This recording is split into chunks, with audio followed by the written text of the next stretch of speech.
Bueno, en este video vamos a empezar, en realidad, bueno, anteriormente ya había empezado con la resolución, pero ahora vamos a seguir con el ejercicio 1.7 de la unidad 1 del cuadernillo de biología para el ingreso de medicina.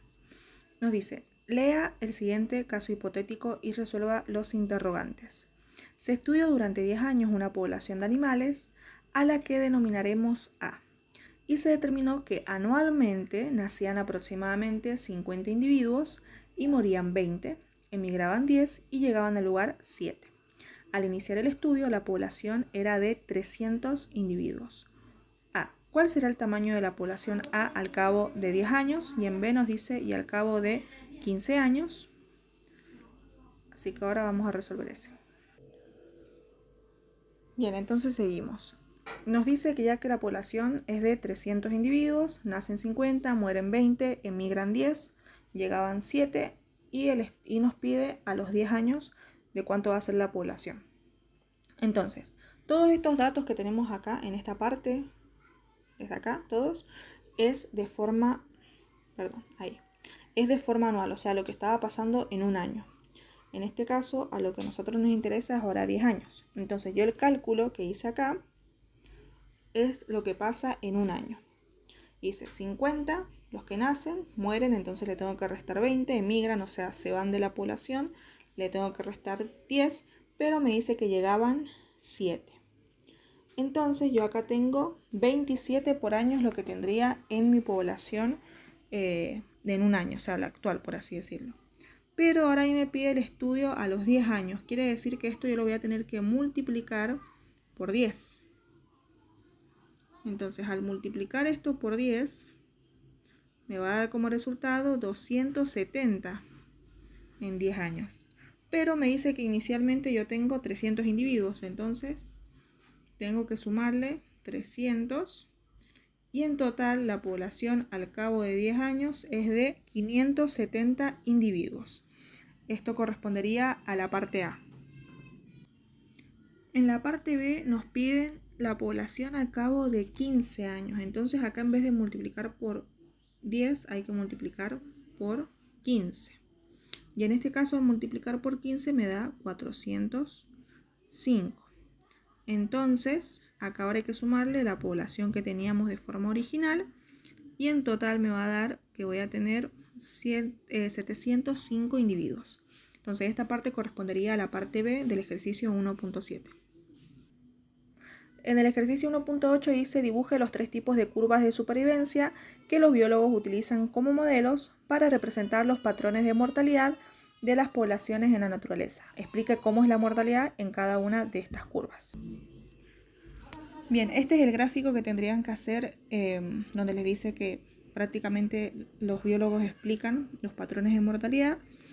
En la curva que está a la ostra podemos observar que la mortalidad es extremadamente elevada durante la etapa larvaria.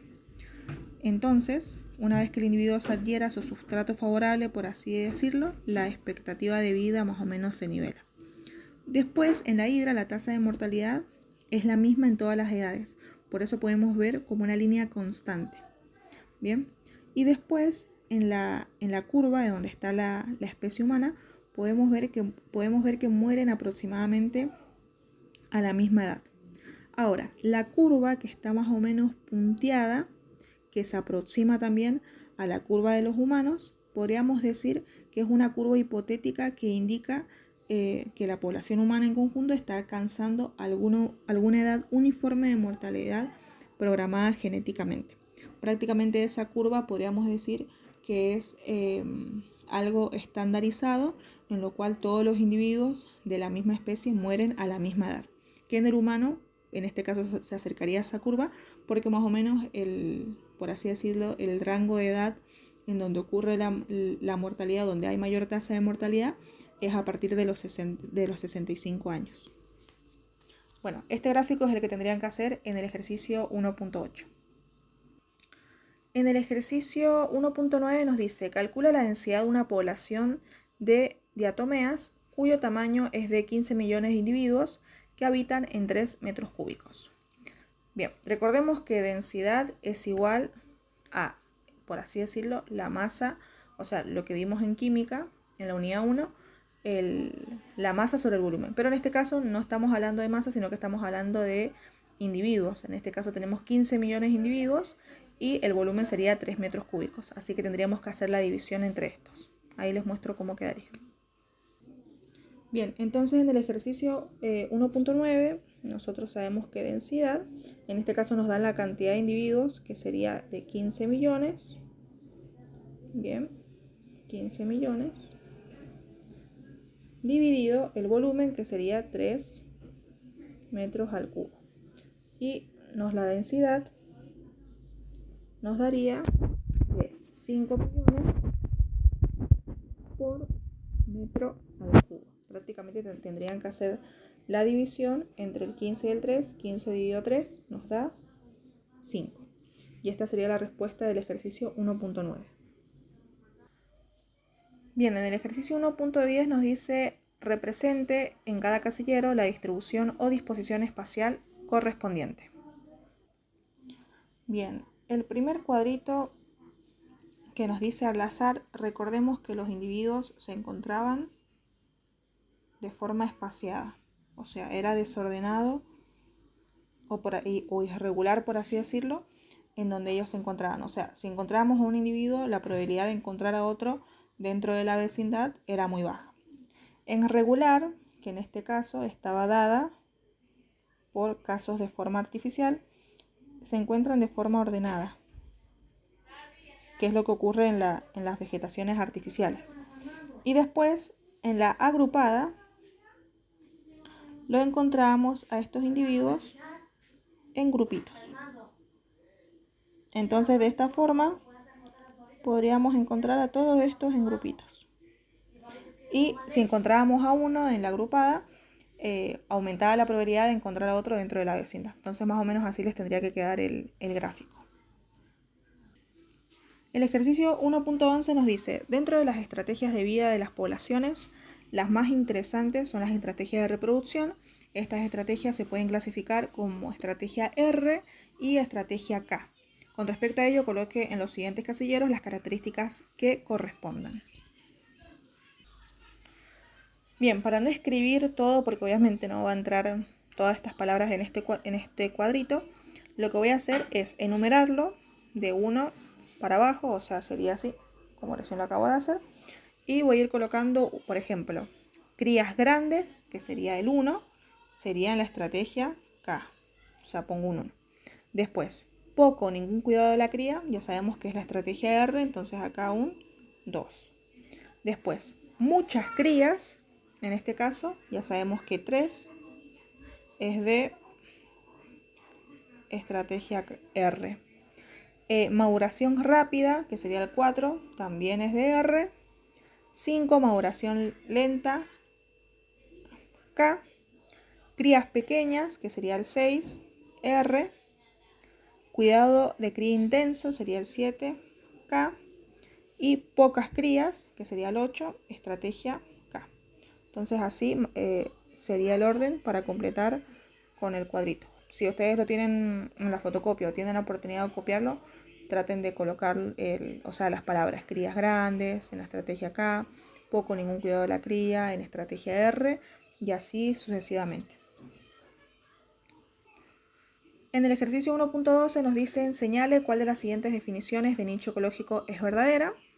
Tenemos como opción: es el lugar físico que ocupa una determinada población dentro del ecosistema. Esa no sería verdadera porque esa sería la descripción de hábitat. Y en la segunda es un conjunto particular de variables bióticas y abióticas con las que interactúa cierta población. Esa opción sería la correcta.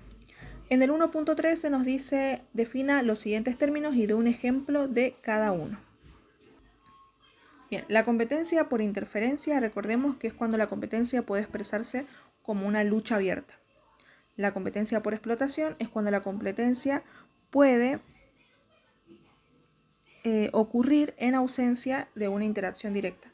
Recordemos que en este caso no había una interacción entre los individuos, pero lo que sí había era que uno de los individuos de la misma especie lograba explotar de mejor forma el recurso, entonces lo cual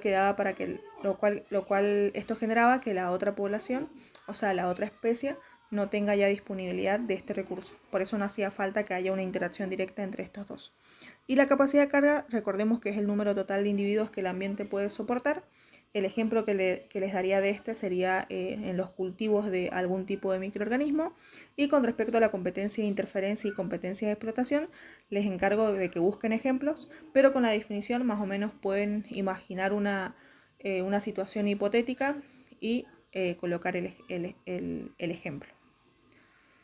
En el 1.14 nos dice cuál es la diferencia entre el concepto de migración y el de dispersión de un ejemplo de cada uno. Bien, entonces en el 14 nos pedía esa diferencia. Primero, tenemos la diferencia primaria entre ambos fenómenos, es que la migración es el movimiento conjunto en una misma dirección, o sea, de una misma especie, mientras que la dispersión es el movimiento conjunto en distintas direcciones. Pero la palabra en conjunto hace referencia a que estos individuos, o sea, de forma conjunta y a la vez, van a ir alejándose uno de otros. ¿Bien? Entonces, migración sería todos en una misma dirección y dispersión en distintas direcciones con respecto de un individuo al otro.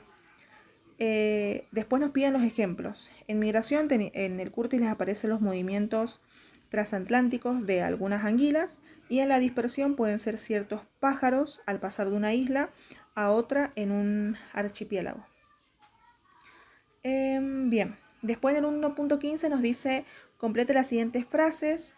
La ingestión de organismos vivos, como por ejemplo de un animal por otro animal, se denomina, en este caso podríamos decir que es la depredación.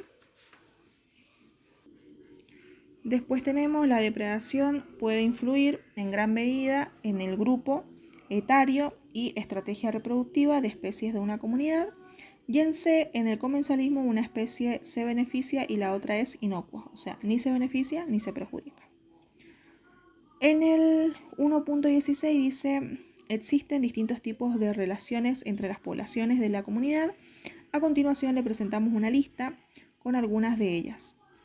Y a su lado letras A y B que representan las especies involucradas en cada relación.